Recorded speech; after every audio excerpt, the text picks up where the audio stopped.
ನಮಸ್ಕಾರ, ವಿಶೇಷ ಕಾರ್ಯಕ್ರಮಕ್ಕೆ ಸ್ವಾಗತ. ನಾನು ಸುಧಾಗೌಡ. ನೋಡಿ, ಇತ್ತೀಚಿನ ದಿನಗಳಲ್ಲಿ ಸೈಬರ್ ಅಪರಾಧಗಳು ಜಾಸ್ತಿ ಆಗ್ತಲೇ ಇದೆ. ದಿನಕ್ಕೊಂದು ಪ್ರಕರಣ ಬೆಳಕಿಗೆ ಬರ್ತಾ ಇದೆ. ಮೊಬೈಲ್ ಬಂತು, ಇಂಟರ್ನೆಟ್ ಬಂತು, ಜೊತೆಗೆ ಈಗ ಇನ್ಸ್ಟಾಗ್ರಾಮ್ ಹಾಗೆ ಫೇಸ್ಬುಕ್ನಲ್ಲಿ ಹೆಚ್ಚಾಗಿ ಚಾಟಿಂಗ್ಗಳು ಬಂತು. ಚಾಟ್ ಮಾಡೋದಕ್ಕೆ ಅಂತ ಹೇಳಿ ಬೇರೆ ಬೇರೆ ಆ್ಯಪ್ಗಳು ಬಂದಿದ್ದಾವೆ. ಈ ಥರದ ಒಂದು ಆ್ಯಪ್ಗಳಿಂದಾಗಿ ಇತ್ತೀಚಿನ ದಿನಗಳಲ್ಲಿ ಸೈಬರ್ ಅಪರಾಧಗಳು ಕೂಡ ಜಾಸ್ತಿ ಆಗ್ತಾ ಇದೆ. ಯಾರನ್ನೋ ಕನೆಕ್ಟ್ ಮಾಡ್ಕೊಳ್ತಿದ್ದಾರೆ, ಯಾರನ್ನೋ ಆಮಿಷ ಒಡ್ಡಿ ಯಾರನ್ನೋ ಮೋಸ ಮಾಡುವಂಥ ಪ್ರಕರಣಗಳು ಬೆಳಕಿಗೆ ಬರ್ತಾ ಇದೆ. ಎಷ್ಟೇ ಬಾರಿ ಎಚ್ಚರಿಕೆ ಕೊಟ್ಟರೂ ಕೂಡ ಪದೇ ಪದೇ ಅದೇ ರೀತಿ ಘಟನೆಗಳು ಮರುಕಳಿಸ್ತಾ ಇದೆ. ಇಂಥ ಘಟನೆಗಳು ನಡೆಯುವಾಗ ಸಾಕಷ್ಟು ಸಂದರ್ಭಗಳಲ್ಲಿ ಕೋಟಿ ಹಣವನ್ನ ಕಳ್ಕೊಂಡಂತ ಉದಾಹರಣೆಗಳು ಸಾಕಷ್ಟಿದೆ. ಅಂಥದ್ದೇ ಒಂದು ಘಟನೆ ಮತ್ತೆ ಬೆಳಕಿಗೆ ಬಂದಿದೆ. ನೋಡಿ, ಇದೀಗ ಡೇಟಿಂಗ್ ಆ್ಯಪ್ಗಳು ಕೂಡ ಇದೆ. ನಾನು ಆಗಲೇ ಹೇಳಿದೆ, ಚಾಟಿಂಗ್ ಮಾಡೋದಕ್ಕೆ ಫೇಸ್ಬುಕ್, ಇನ್ಸ್ಟಾಗ್ರಾಮ್ ಇದನ್ನು ಹೊರತುಪಡಿಸಿ ಬೇರೆ ಬೇರೆ ಆ್ಯಪ್ಗಳಿದೆ ಅಂತೇಳಿ. ಅದರಲ್ಲಿ ಡೇಟಿಂಗ್ ಆ್ಯಪ್ ಕೂಡ ಒಂದು. ಈ ಡೇಟಿಂಗ್ ಆ್ಯಪ್ಗಳಲ್ಲಿ ಯಾರ್ಯಾರು ಇರ್ತಾರಪ್ಪ ಅಂತಂದರೆ, ಒಂದು ಡೈವೋರ್ಸ್ ತಗೊಂಡಿರೋರು ಇರ್ತಾರೆ, ಸಿಂಗಲ್ ಆಗಿ ಲೈಫ್ ಲೀಡ್ ಮಾಡುವಂಥವ್ರು ಇರ್ತಾರೆ. ಅವರಿಗೆ ಒಂದು ಟೈಮ್ ಪಾಸ್ ಮಾಡೋದಕ್ಕೆ ಒಬ್ಬ ಗೆಳೆಯ ಬೇಕಾಗಿರುತ್ತೆ, ಅಥವಾ ಬೇರೆ ಇನ್ನೇನೋ ಉದ್ದೇಶದಿಂದ ಆ ಡೇಟಿಂಗ್ ಆ್ಯಪ್ಗಳನ್ನು ಡೌನ್ಲೋಡ್ ಮಾಡಿಕೊಂಡು ಅದನ್ನು ಯೂಸ್ ಮಾಡ್ತಿರ್ತಾರೆ. ಯಾರಾದರೂ ಕನೆಕ್ಟ್ ಆಗ್ತಾರಾ ಅಂಥೇಳಿ ವೆಯ್ಟ್ ಮಾಡ್ತಿರ್ತಾರೆ. ಕನೆಕ್ಟ್ ಆದ ತಕ್ಷಣ ಅವ್ರ ಜೊತೆ ಚಾಟಿಂಗ್ ಶುರು ಹಚ್ಕೊಂಡು ಬೀಳ್ತಾರೆ. ಹೆಂಗಾದ್ರೂ ಮಾಡಿ ಅವರನ್ನ ಪುಸ್ಲಾಯಿಸಿ ಅವ್ರ ಹತ್ರ ದುಡ್ಡು ಇದೆಯಾ ಇಲ್ವಾ ಇದೆಲ್ಲವನ್ನ ಚೆಕ್ ಮಾಡಿಕೊಂಡು ಅವ್ರು ಹೇಗಾದ್ರೂ ರೀಸನ್ ಕೊಟ್ಟು ಅವರಿಂದ ದುಡ್ಡು ಕೇಳೋ ಪ್ರಯತ್ನ ಮಾಡ್ತಿರ್ತಾರೆ. ಅಂಥದ್ದೇ ಘಟನೆ ಇದು. ಇದೇ ರೀತಿ ಡೇಟಿಂಗ್ ಆ್ಯಪನ್ನು ನಂಬಿ ಒಬ್ಬರು ಕೋಟಿ ಹಣವನ್ನ ಕಳ್ಕೊಂಡಿರುವಂಥ ಪ್ರಕರಣ ಒಂದು ಬೆಳಕಿಗೆ ಬಂದಿದೆ. ಅವ್ರು ಕಳ್ಕೊಂಡಿರುವಂಥ ಹಣ ಎಷ್ಟಪ್ಪ ಅಂದರೆ ಸುಮಾರು 1,29,00,000 ರೂಪಾಯಿ ವಂಚನೆ ಆಗಿದೆ. ಯಾರಪ್ಪ ಅಂದರೆ ಜಗದೀಶ್ ಅನ್ನುವಂಥ ವ್ಯಕ್ತಿ. ಕ್ವಾಕ್ ಎನ್ನುವ ಡೇಟಿಂಗ್ ಆ್ಯಪ್ ಇದು. ಬಹುಶಃ ಕೇಳಿರ್ತೀರಾ, ಡೇಟಿಂಗ್ ಆ್ಯಪ್ಗಳ ಬಗ್ಗೆ ಮಾಹಿತಿ ಇರುವಂಥವ್ರಿಗೆ ಗೊತ್ತಿರುತ್ತೆ. ಕ್ವಾಕ್ ಎನ್ನುವಂಥ ಡೇಟಿಂಗ್ ಆ್ಯಪ್ ಇದು. ಈ ಒಂದು ಪ್ಲಾಟ್ಫಾರ್ಮ್ ಅಲ್ಲಿ ಅಪರಿಚಿತರೊಬ್ಬರ ಜೊತೆ ಈ ಜಗದೀಶ್ ಅವರು ಮೆಸೇಜ್ ಮಾಡಿಕೊಂಡು ಚಾಟ್ ಮಾಡಿಕೊಂಡು ಟೈಮ್ ಪಾಸ್ ಮಾಡ್ತಿದ್ರು. ಆದರೆ ಜಗದೀಶ್ ಅವರನ್ನ ಈ ಮೋಸ ಮಾಡಿದ್ರಲ್ಲ ಆರೋಪಿಗಳು, ಅವರು ಬಹಳ ವಿಶ್ವಾಸಕ್ಕೆ ತೆಗೆದುಕೊಂಡು ಬಿಟ್ಟಿದ್ದಾರೆ. ಅಂತಾರಾಷ್ಟ್ರೀಯ ಷೇರು ಮಾರುಕಟ್ಟೆಯಲ್ಲಿ ಹೆಚ್ಚಿನ ಲಾಭ ಕೊಡಿಸೋದಾಗಿ ನಂಬಿಸಿದ್ದಾರೆ. ಅದಲ್ಲದೆ ಜಗದೀಶ್ ಅವರಿಗೆ ಹೂಡಿಕೆ ಮಾಡುವಂತೆ ಮನವೊಲಿಸಿದ್ದಾರೆ.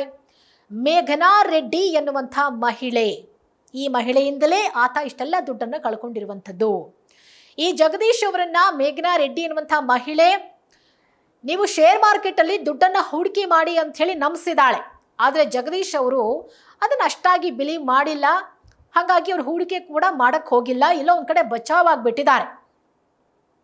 ಆಮೇಲೆ ಅದರ ಜೊತೆಗೆ ಆ ಮಹಿಳೆ ಏನು ಮಾಡ್ತಾಳೆ, ತನ್ನ ತಂದೆಯ ಹೆಸರಿನಲ್ಲಿ ವೃದ್ಧಾಶ್ರಮ ಸ್ಥಾಪನೆ ಮಾಡೋದಕ್ಕೆ ಇಷ್ಟಪಟ್ಟಿರ್ತೀನಿ ಅಂತೇಳಿ ಒಂದು ವಿಚಾರವನ್ನು ಶೇರ್ ಮಾಡ್ಕೊಂಡಿರ್ತಾಳೆ. ಯಾಕೆ ಶೇರ್ ಮಾರ್ಕೆಟಲ್ಲಿ ಇನ್ವೆಸ್ಟ್ ಮಾಡೋಕ್ಕೆ ಅವ್ರು ಒಪ್ಪಲಿಲ್ಲ ಅನ್ನೋ ಕಾರಣಕ್ಕಾಗಿ ಈ ರೀತಿಯಾದಂಥ ಒಂದು ಸುಳ್ಳನ್ನು ಆಕೆ ಹೇಳಿರ್ತಾಳೆ.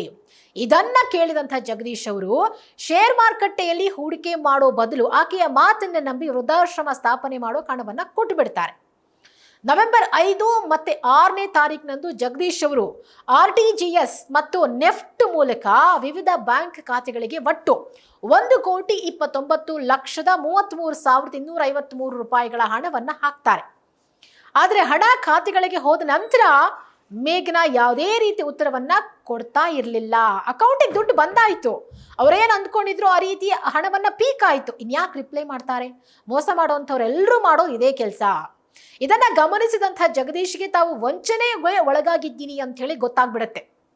ಎಷ್ಟೋ ಮೆಸೇಜ್ ಮಾಡ್ತಾರೆ, ಕಾಲ್ ಮಾಡಕ್ಕೆ ಟ್ರೈ ಮಾಡ್ತಾರೆ, ಬಟ್ ಯಾವುದಕ್ಕೂ ರೆಸ್ಪಾಂಡ್ ಬರದೇ ಇದ್ದಾಗ ಅವ್ರಿಗೆ ಭಯ ಶುರುವಾಗುತ್ತೆ. ನಾವು 1 ಕೋಟಿ ಹಣ ನಾನು ಹಾಕಿದ್ದೀನಿ, ಈಗ ನೋಡಿದ್ರೆ ಇವಳು ರಿಪ್ಲೈ ಮಾಡ್ತಾ ಇಲ್ಲ, ಮುಂದೆ ನನ್ನ ಹಣದ ಗತಿ ಏನು ಅನ್ನುವಂಥ ಒಂದು ಭಯ ಶುರುವಾಗುತ್ತೆ.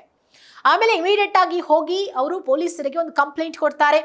ಇದೇ ಹಿನ್ನೆಲೆ ಪೊಲೀಸರು ಮಾಹಿತಿ ತಂತ್ರಜ್ಞಾನ ಕಾಯ್ದೆ 2000 ಮತ್ತೆ ಭಾರತೀಯ ನ್ಯಾಯ ಸಂಹಿತೆ BNS ಕಾಯ್ದೆ ಅಡಿ 2023ಕ್ಕೆ ಸಂಬಂಧಪಟ್ಟಂಥ ವಿಭಾಗಗಳ ಅಡಿಯಲ್ಲಿ, ಅಂದರೆ ಸೆಕ್ಷನ್ಗಳ ಅಡಿಯಲ್ಲಿ ಪ್ರಕರಣವನ್ನ ದಾಖಲು ಮಾಡಿಕೊಂಡಿದ್ದಾರೆ. ತನಿಖೆಯನ್ನು ಕೂಡ ಆರಂಭ ಮಾಡಿದ್ದಾರೆ. ಈಗ ಆ ಮಹಿಳೆಯನ್ನು ಟ್ರೇಸ್ ಔಟ್ ಮಾಡಬೇಕು. ಬರೀ ಚಾಟಿಂಗ್ ಮಾಡಿದ್ರೆ ಅವ್ರನ್ನ ಕಾಂಟ್ಯಾಕ್ಟ್ ಹೇಗೆ ಮಾಡಬೇಕು? ಇನ್ ಕೇಸ್ ಫೋನ್ ನಂಬರ್ ಏನಾದ್ರು ಇಸ್ಕೊಂಡಿದ್ರಾ, ಫೋನ್ ನಂಬರ್ ಇದ್ದರೆ ಫೋನ್ ನಂಬರ್ ಮೂಲಕ ವಿಳಾಸವನ್ನು ಪತ್ತೆ ಮಾಡ್ತಾರೆ, ಲೊಕೇಶನ್ ಪತ್ತೆ ಮಾಡ್ತಾರೆ.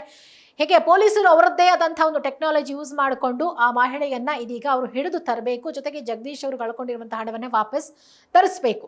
ಅದರ ಕೆಲಸದಲ್ಲಿ ಸದ್ಯಕ್ಕೆ ಪೊಲೀಸರು ನಿರ್ಧಾರಾಗಿದ್ದಾರೆ, ತನಿಖೆಯನ್ನ ಪ್ರಾರಂಭ ಮಾಡಿದ್ದಾರೆ. ಬಟ್ ಈ ಪ್ರಕರಣದಿಂದ ಅರ್ಥ ಮಾಡ್ಕೊಳ್ಬೇಕಾಗಿರೋದೇನು, ಯಾವುದೇ ಡೇಟಿಂಗ್ ಆ್ಯಪ್ ಇರಲಿ, ಯಾರ ಜೊತೆ ಮಾತಾಡ್ತಾ ಇರಲಿ, ಅದು ಕೇವಲ ಫ್ರೆಂಡ್ಶಿಪ್ಗಷ್ಟೇ ಸೀಮಿತವಾಗಿರಲಿ. ಯಾರಾದರೂ ನಿಮ್ಮ ಹತ್ರ ಹಣ ಕೇಳ್ತಿದ್ದಾರೆ, ಏನೋ ಒಂದು ರೀಸನ್ ಕೊಡ್ತಿದ್ದಾರೆ ಅಂದಾಗ ನೀವು ಎಚ್ಚೆತ್ಕೊಳ್ಬೇಕು. ಹಣ ಕೇಳಕ್ಕೆ ಅಂತಲೇ ಇವರು ಎಲ್ಲಿ ಡೇಟಿಂಗ್ ಆ್ಯಪ್ಗಳಿಗೆ ಬಂದಿದ್ದಾರೆ, ನಿಮಗೆ ಸುಳ್ಳುಗಳನ್ನು ಹೇಳ್ತಿದ್ದಾರೆ ಅಂಥೇಳಿ ಅಟ್ಲೀಸ್ಟ್ ಒಂದು ಸ್ವಲ್ಪ ಅನುಮಾನವನ್ನಾದರೂ ಇಟ್ಕೊಂಡಿರಬೇಕು. ಯಾರನ್ನು ಕೂಡ ಬ್ಲ್ಯಾಂಕ್ ಆಗಿ ಬಿಲೀವ್ ಮಾಡಬಾರದು ಅನ್ನುವಂಥ ಒಂದು ಮೆಸೇಜನ್ನು ಈ ಒಂದು ಇನ್ಸಿಡೆಂಟ್ ಕೊಡ್ತಾ ಇದೆ. ಹಾಗಾಗಿ ಡೇಟಿಂಗ್ ಆ್ಯಪ್ಗಳ ಬಗ್ಗೆ ಬಹಳ ಕೇರ್ಫುಲ್